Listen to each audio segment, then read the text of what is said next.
ರಾಷ್ಟ್ರಧ್ವನಿ ನ್ಯೂಸ್ಗೆ ಸ್ವಾಗತ. ಮಡಿಕೇರಿ ಹಾಸನ ರೋಡ್ ಉಳ್ಳೇನಹಳ್ಳಿ ಬಳಿ ಸರಣಿ ಅಪಘಾತ, ಪ್ರಾಣಹಾನಿ ಮತ್ತು ಯುವಕನಿಗೆ ಗಂಭೀರ ಗಾಯ. ಮಡಿಕೇರಿ ಹಾಸನ ರಾಜ್ಯ ಹೆದ್ದಾರಿಯ ಕೊಣನೂರು ಒಳ್ಳೇನಹಳ್ಳಿ ಸಮೀಪ ಅಸಮರ್ಪಕ ಸ್ಪೀಡ್ ಬ್ರೇಕರ್ ಮತ್ತೊಂದು ಜೀವಕ್ಕೆ ಸಂಚಕಾರ ತಂದಿದೆ. ರಾಜ್ಯ ಹೆದ್ದಾರಿಯ ಮೇಲೆ ಹಾಕಿರುವ ಹಂಪ್ ತುಂಬಾ ಎತ್ತರ ಮತ್ತು ಗುರುತಿನ ಬಣ್ಣ ಇಲ್ಲದೆ ಇರುವುದರಿಂದ ವಾಹನ ಚಾಲಕರು ತೀವ್ರವಾಗಿ ತೊಂದರೆ ಅನುಭವಿಸುತ್ತಿದ್ದಾರೆ. ಸ್ಥಳೀಯರು ಹೇಳೋ ಪ್ರಕಾರ ಈ ಹಂಪ್ನಿಂದ ಕಳೆದ 2-3 ದಿನಗಳಿಂದ ಹಲವು ಅಪಘಾತಗಳು ಸಂಭವಿಸಿವೆ. ಇನ್ನು ಇವತ್ತು ನಡೆದ ಅಪಘಾತದಲ್ಲಿ ಒಬ್ಬ ಯುವಕ ಸಾವನ್ನಪ್ಪಿದ್ದು, ಕೆಲವರಿಗೆ ಗಂಭೀರವಾಗಿ ಗಾಯವಾಗಿದೆ. ಗಾಯಗೊಂಡವರನ್ನು ಆಂಬ್ಯುಲೆನ್ಸ್ ಮೂಲಕ ಆಸ್ಪತ್ರೆಗೆ ಸಾಗಿಸಲಾಗಿದೆ. ಕ್ಷಣ ಮಾಹಿತಿಗಾಗಿ ವೀಕ್ಷಿಸಿ ರಾಷ್ಟ್ರಧ್ವನಿ ನ್ಯೂಸ್ ಕನ್ನಡ.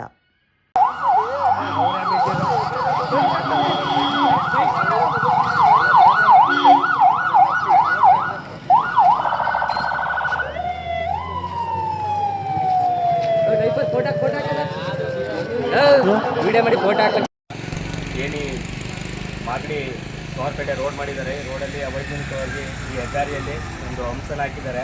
ಈ ಹಂಸ ಬಗ್ಗೆ ಯಾರಿಗೂ ಗೊತ್ತಾಗಿಲ್ಲ. ಸ್ಟಾರ್ಟಿಂಗಿಂದ ನೋಡಿದ್ರೆ ಬಂದಿದ್ದಾರೆ. ಆಲ್ಮೋಸ್ಟು ಈಗ ಆಲ್ರೆಡಿ ಹಾಕಿ 1 ವೀಕ್ ಆಗಿದೆ. 1 ವೀಕಿಂದ ಇಲ್ಲಿ ಅವೈಜ್ಞಾನಿಕವಾಗಿ ಈ ಹಂಸ ಏನು ಹಾಕಿದ್ದಾರೆ. ಈ ಹಂಸಿಂದ ಅನೇಕ ಮಂದಿ ಈಗ ಆಲ್ರೆಡಿ ಮೊನ್ನೆ ಒಂದು ಸಾವನ್ನಪ್ಪಿದ್ದಾರೆ. ಬೈಕ್ ಅಪಘಾತವಾಗಿತ್ತು. ಈಗ ಅದೇ ರೀತಿ ಮತ್ತೆ ಪುನಃ ಈಗ ಬರೋ ಕಾರ್ಗಳು ಮುಗಿಸ್ತಾ ಇದು ಟರ್ನಲ್ ಹಾಕಿರೋದ್ರಿಂದ ಇದು ಯಾವುದು ಗೊತ್ತಾಗಲ್ಲ ಯಾರಿಗೆ ಹಂಸ ಆಗಿರೋದ್ರಿಂದ. ಆದಷ್ಟು ಬೇಗ ಈ ಥರ ತೆರವು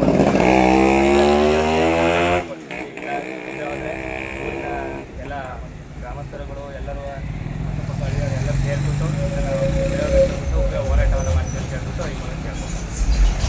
ಇದು ನಿಮ್ಮ ಗಮನಕ್ಕೆ ಬಂದು ಹಾಕಿದ್ರೆ ಇಲ್ಲ ಅವರಾಗೆ ಬಂದು ಹಾಕಿರೋದ ಇದನ್ನು ಹಂಸನ? ಗಮನಕ್ಕೆ ಬಂದಿಲ್ಲ. ಈಗ ಅನೇಕ ಅಪಘಾತಗಳು ಆಗ್ತಿದ್ದೋ, ಬಟ್ ಇಲ್ಲಿ ಒಂದು ಹಾಕಿ ಅಂತ ನಾವು ಹೇಳಿದ್ವಿ. ಬಟ್ ಅದು ನಾವು ಇಲ್ಲಿಗೆ ಹಾಕಿ ಅಂತ ಅಂದ್ಬಿಟ್ಟು ನಾವೇನು ಹೇಳಿಲ್ಲ. ಇವರು ಅವೈಜ್ಞಾನಿಕವಾಗಿ ಬಂದ್ಬಿಟ್ಟು ಈ ಟರ್ನೊಳಗೆ ಹಾಕಿದ್ದಾರೆ. ಈ ವೆಹಿಕಲ್ಗಳು ಆ ಕಡೆಯಿಂದ ಬರೋದು ಈ ಕಡೆಯಿಂದ ಬರಬೇಕಾದ್ರೂ ಯಾವುದೇ ರೀತಿ ಕಾಣಲ್ಲ ಇಲ್ಲಿಗೆ.